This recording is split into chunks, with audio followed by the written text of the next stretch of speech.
కలగనలేదు రాముని సతి కాగలనని ఏనాడు.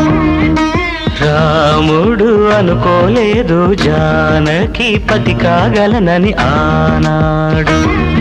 ఆనాడు ఎవరు అనుకోనిది ఈనాడు మనకు నిజమైనది.